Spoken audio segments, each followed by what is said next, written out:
ഹാഷിം അരിയിലേക്കാണ് പോകുന്നത്.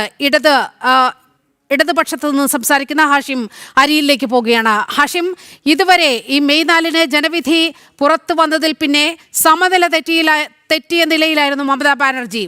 ഇതുവരെ ഒരു തരത്തിലും മുഖ്യമന്ത്രി സ്ഥാനം രാജിവെക്കില്ല എന്ന പിടിവാശിയിൽ ഉറച്ചു നിൽക്കുകയായിരുന്നു. ഇന്ന് സഭയുടെ കാലാവധി അവസാനിക്കുകയാണ്. സ്വാഭാവികമായും ചട്ടമനുസരിച്ച് ഗവർണറുടെ പ്രത്യേക അധികാരം ഉപയോഗിച്ചുകൊണ്ട് ബംഗാൾ സർക്കാരിനെ പിരിച്ചുവിട്ടിരിക്കുകയാണ് ആ സഭയുടെ കാലാവധി കഴിഞ്ഞ ശേഷം ഗവർണർ ചെയ്തിരിക്കുന്നത്.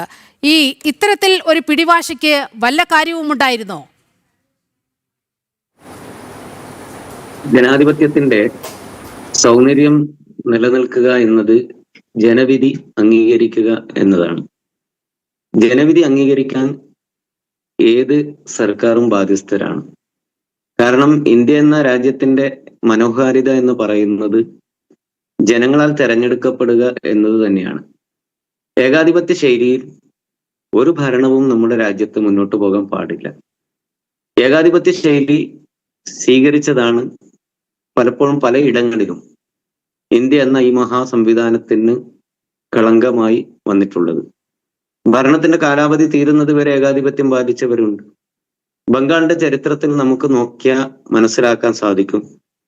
മമതാ ബാനർജി അധികാരത്തിൽ വന്നതിന് ശേഷം അവിടെ നടമാടിയിരിക്കുന്ന സകല കുഴപ്പങ്ങളും ഇതുവരെ ഇടതുപക്ഷമല്ലാത്ത മുഴുവൻ ആളുകളും അതിനെതിരെ മൗനമായി പിന്തുണയ്ക്കുകയാണ് അവിടെ ചെയ്തത്. ഒരു വലിയ വിപത്താണ് നമ്മൾ കഴിഞ്ഞ സമയങ്ങളിൽ, കഴിഞ്ഞ മൂന്ന് തെരഞ്ഞെടുപ്പുകളിൽ നമ്മൾ അവിടെ കണ്ടത്.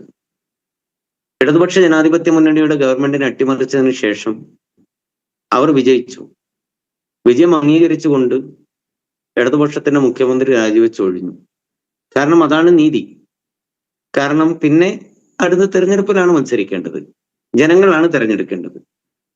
അതിന്റെ അടിസ്ഥാനത്തിൽ ഒഴിഞ്ഞു കഴിഞ്ഞതിന് ശേഷം മമതയുടെ നേതൃത്വത്തിൽ അവിടെ നടന്നത് എന്താണെന്ന് പിന്നീട് എല്ലാവർക്കും അറിയാവുന്ന കാര്യമാണ്. ഇടതുപക്ഷ ജനാധിപത്യ മുന്നണിയുടെ പ്രവർത്തകരെ തെരഞ്ഞുപിടിച്ച് വ്യാപകമായ ആക്രമണം അവിടെ അയച്ചുവിട്ടു. ഒരു ഇന്ത്യയുടെ പവിത്രമായ ഒരു സ്ഥലത്ത്, ഒരു പ്രദേശത്ത് അത്രമാത്രം വലിയ ഒരു ഭീകരമായ അന്തരീക്ഷം ഉണ്ടായി. പലരുടെയും കൊടികൾ നശിച്ചു, അവരുടെ വീടുകൾ നശിച്ചു. പാർട്ടി ഓഫീസുകൾ പിടിച്ചെടുക്കുക, എതിർ പാർട്ടിയുടെ ഓഫീസുകൾ പിടിച്ചെടുക്കുക, ഏറ്റവും കിരാതമായ നടപടിയാണ് അന്ന് അവിടെ നടന്നത്. നിരവധി പാർട്ടി പ്രവർത്തകന്മാർ കൊല്ലപ്പെട്ടു. പാർട്ടി ഇന്നതാണെന്ന് പറയാൻ ഹാഷിം അരിയിൽ അതൊരു ചരിത്രമാണ്. ബംഗാളിന്റെ ചരിത്രത്തിലേക്കൊക്കെ ഉള്ള വസ്തുതകളിലേക്കൊക്കെ നമ്മൾ ഒരുപാട് തവണ പോയതാണ്. ഇപ്പോൾ ഉയരുന്ന ഒരു പ്രശ്നമുണ്ട്. മമതാ ബാനർജി ഈ ജനാധിപത്യ വ്യവസ്ഥിതിയെ അംഗീകരിക്കില്ലെന്ന കർശനമായ നിലപാടെടുക്കുകയാണ്. അതിനെ പിന്തുണച്ചുകൊണ്ട് ഇന്ത്യ സഖ്യത്തിന്റെ നേതാക്കളായ സോണിയാഗാന്ധി, അതുപോലെ അഖിലേഷ് യാദവ്, അങ്ങനെയുള്ള ആളുകളൊക്കെ മമതാ ബാനർജിക്ക് വലിയ പിന്തുണയുമായി രംഗത്തെത്തുന്ന കാഴ്ചയാണ് നമ്മൾ കാണുന്നത്. അതെന്തുകൊണ്ടാണ് സംഭവിച്ചത്?